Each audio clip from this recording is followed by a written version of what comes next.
Muli, kapayapaan sa mga ating lahat, mga kapatid.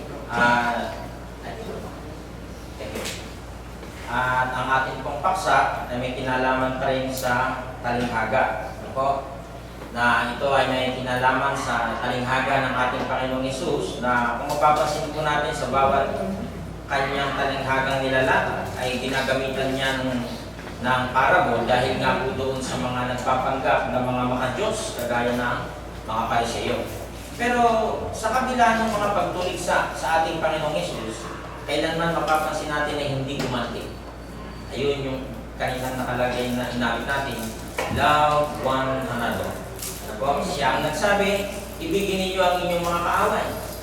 At nang siya ay mamatay sa krus, hindi niya sinumpa ang mga ito, kundi sinabi niya, kaawaan mo sila, Panginoon, sapagkat hindi nila nalalaman ang kanilang ginagawa. So ito ay isang halimbawa sa atin.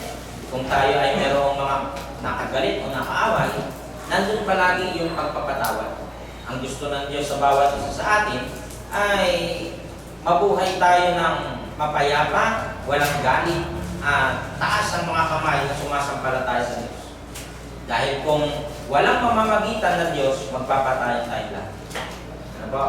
So dito, sa parable na ito, the parable of the Pharisee and the tax collector, 2 men, 2 prayers, 2 attitudes, 2 verdicts. Yan. Makikita natin po sa dalawang ito, maihahalin tulad natin ang ating mga sarili yan sa mga Pariseyo at publikano. Yan yung tinatawag na tax collector.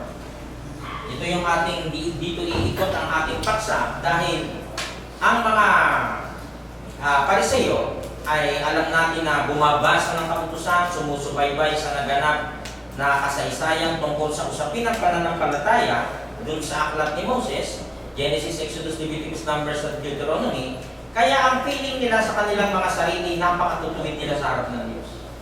Pero titingnan natin, dahil nung nakaraan, tinalakay natin, ang Diyos ay bumabasa ng puso.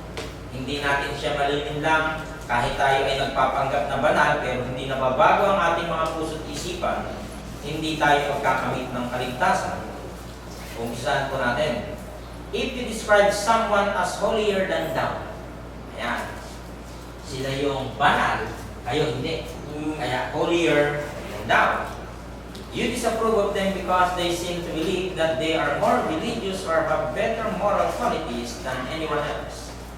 Nangyayari, yung pagiging banal daw ng isang tao, parang hindi na siya nagkakamali. At siya na lagi yung tama. Dito natin makikita ang mga Pariseyo. Ano po? Holier than thou attitude is the worst obstacle for worldly happiness or spiritual improvement. Even Jesus said, he that is without sin among you, let him first cast a stone at her. Ito yung mga babato dun sa mga kasalanan. Ano po? Nasabi, bumato ang walang kasalanan. Walang makabato. Bakit? Lahat tayo nagkasala. For God so loved the world. Diba nakalagay? It means only those who are faultless have the right to pass judgment on others. That speaks ourselves first before we judge others. Sige pa, pasok po tayo. Kadalasan, meron tayong kasabihan sa Tagalog na alisin muna ang puwing sa iyong mga mata bago mo panahin yun sa iba. Ano pa? Dahil nga, laging ganoon na nakikita natin yung ating mga kapwa, pero sa kabila ng ating mga pagsisimba, marami sa atin pa rin ang kulang sa pagpapakababa. Ito yung tinatalakay nito, yung humbleness na ang mga Pariseyo masyadong mataas ang tingin nila sa kanilang mga sarili. At ang mga publikano na tax collector ay dahil kayo maniningil ng buwis, kayo mabababang uri ng tao. Yan, nagmuhusga, kumbaga. At sila ay parehong pumasok sa simbahan at sa kanyang panalangin, itong Pariseyo, tinutuligsa niya yung publikano. Mamaya makikita po ninyo kasi maikli lang yung talata na to, kaya inabaan natin yung background niya.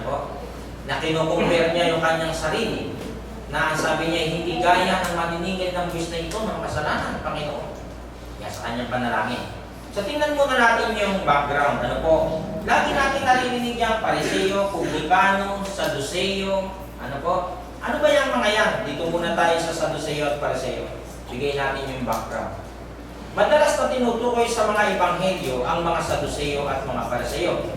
Dahil laging tinutiligsa ng mga ito ang aral ng Panginoong Hesus. Nang dumating ang ating Panginoong Hesus sa lupa, nagulo ang pananampalataya ng mga ilan. Ito yung mga kinikilalang matataas na relihiyon sa time na yon, yung mga Pariseo, mga Sadducees, SNS, nandiyan pa yung mga makabayan, yung Zilot, at meron pa, yan yung mga nangungunang relihiyon noon, na talaga namang pagdating sa usapin ng pananampalataya, naglalaban-laban din yung mga yan. Kasi itong mga ito ay bumabasa ng kautusan ni Moses. Hindi pa gawa yung New Testament. Ano po? Lagi nilang tinutuligsa nang dumating pa yung mga apostol, nagkagulo-gulo na, para ngayon. Nagkakagulo tayo sa pananampalataya sa mundong ito, hindi natin alam sinong tama o mali. Ano po? Ganyan ang nangyari. Pero ito ang makapagsasabi ng pawang katotohanan. Ano po? Dahil ito ay katotohanan na siyang salita ng Diyos. Ang mga Pariseo at Saduceo ay binubuo ng mga namumuno sa Israel. Maraming pagkakatulad sa pagitan ng dalawang grupong ito, ngunit marami din naman ang pagkakaiba. Analyze natin yung kanilang pagkakaiba. Ayan po, the Sadducees belong to the privileged minority and had the power of the law on their side. Wala pa dyan pala yung isa pa to. Scribes. Ito yung mga manunulat. Masyado rin itong mga matatalino. Nagsusulat ng kautusan. Rules in the temple, recognize the authority of the 5 books of Moses only. Yun ang kanila sinusunod. Yung Sadducees did not believe in the resurrection. O di kontra na sila. Ito hindi naniniwala sa pagkabuhay ng muli. Ito naman naniniwala. Nagbabakbakan niya. Na pagdating ng huli, yan, nagkaisa yung mga yan. Pinagtulungan si Jesus Christ. Ipao. Kita mo na. Nagkaisa sila. Ano po? Kaya itong mga grupo ng mga pananampalataya na ito, na sinasabi ng ating Panginoong Yesus, bagamat mga makasalanan, bumabasa pa man din ang Bible, ng kautusan ni Moses noon, sinasabi niya, nakaawaan mo sila Ama, hindi nila nalalaman ng kanilang ginagawa. Sa panahon ng Panginoong Yesus at ng bagong tipan, ang mga Saduceo ay kabilang sa mayayamang tao. Ayun. Mga ano pala to, high class. So kung ikaw ay isang maniningil lang ng buwis, mababang uri ka. Parang tayo, no? Sino mababang uri sa ano natin? Yung mga nanili mo sa Divisoria. Ayun, parang gano'n. Nilalait nito, ito. Pero kung titingnan natin, pareho silang nilalang ng Diyos. Ano po? Ito pa naman ay ang advantage nila, bumabasa pa sila ng Bible. Pero bakit parang walang pag-ibig? Ano po? Sa panahon ng Panginoong Yesus at ng bagong tipan ng mga Saduceo, kabilang sa mayayamang tao. Kaya makikita mo yung mga suot nila. Di ba? Ganun din naman sa atin. Makikita natin kung sino dyan yung mga nasa middle class, sino talaga yung nasa taas. Makikita natin sa paraan ng pananamit dahil kung magdadamit ka ng ganyan, mahal yan. Hindi yan maaabot o maaaway ng isang na mamalimos sa lansangan. Kaya ang suot din niyang kaya lang niya, yung gula-gulanit. Ano po?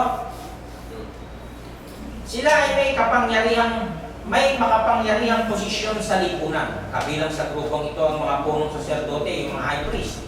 Maging ang pinakapunong saserdote, chief high priest at high priest. Yan, si Caiaphas. Diba? Yan yung isa sa naging ulo na kumbaga ay nagtayo ng isang parang grupo na pagtutulungan to si Jesus Christ, kaya naipa ako.